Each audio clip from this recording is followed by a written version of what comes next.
आज मैं आपके लिए एक सेक्टर स्पेसिफिक वीडियो लेकर आया हूं। आज हम बात करेंगे आइसक्रीम पार्लर्स पर जीएसटी के इम्पैक्ट के बारे में और जानेंगे कि क्या है इस बारे में लीगल प्रोविजंस।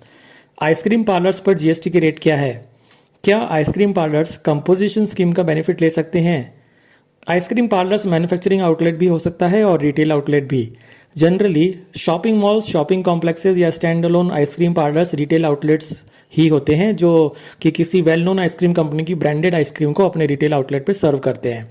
सीबीआईसी के सर्कुलर नंबर 164 जीएसटी डेटेड 6/10/2021 में ये स्पष्ट किया गया है कि आइसक्रीम पार्लर्स पर जीएसटी की रेट 18% एप्लीकेबल है।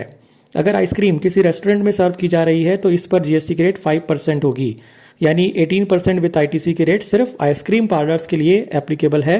रेस्टोरेंट्स में सर्व किए जाने पर आइसक्रीम पर 5% जीएसटी विदाउट आईटीसी एप्लीकेबल होगा।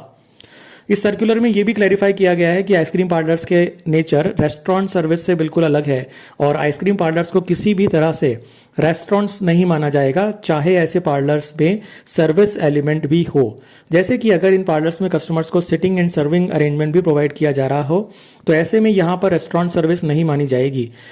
सर्कुलर में इस बारे में यह भी कहा गया है कि आइसक्रीम पार्लर्स के केस में सेल ऑफ आइसक्रीम गुड्स की सेल मानी जाएगी, ना कि सर्विस की। क्या आइसक्रीम पार्लर्स को कंपोजिशन स्कीम का बेनिफिट अवेलेबल है? नोटिफिकेशन नंबर 14/2019 सीटी डेटेड 7/3/2019 के अंतर्गत यह प्रोवाइड किया गया है कि आइसक्रीम मैन्युफैक्चरर्स को कंपोजिशन स्कीम का बेनिफिट अवेलेबल नहीं होगा, यानी ice cream manufacturing units composition scheme के लिए एलिजिबल नहीं होती। लेकिन अगर रिटेल आउटलेट है, यानी जैसा मैंने कहा कि ऑलरेडी मैन्युफैक्चर्ड आइसक्रीम का रिटेल सेल किया जा रहा हो और कोई मैन्युफैक्चरिंग एक्टिविटी इन्वॉल्व नहीं है, तो ऐसे डीलर्स कंपोजिशन स्कीम का बेनिफिट ले सकते हैं। दूसरे शब्दों में कंपोजिशन ऑप्ट करने के लिए जो रेस्ट्रिक्शन अप्लाई किया गया है वो सिर्फ मैन्युफैक्चरर्स पर ही अप्लाई होगा। अगर आपका आइसक्रीम पार्लर रिटेल आउटलेट ही है तो फिर आप कंपोजिशन स्कीम का बेनिफिट ले सकते हैं।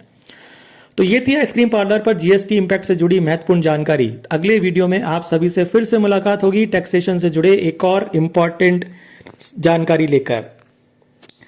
अगर आपको जीएसटी से जुड़े किसी भी सब्जेक्ट मैटर पर मेरा इंपॉर्टेंट ओपिनियन चाहिए या ड्राफ्टिंग के लिए कोई असिस्टेंस चाहिए हो तो आप इस वीडियो के अंत में दिए गए कॉन्टैक्ट डिटेल्स पर मुझसे कॉन्टैक्ट कर सकते हैं। धन्यवाद।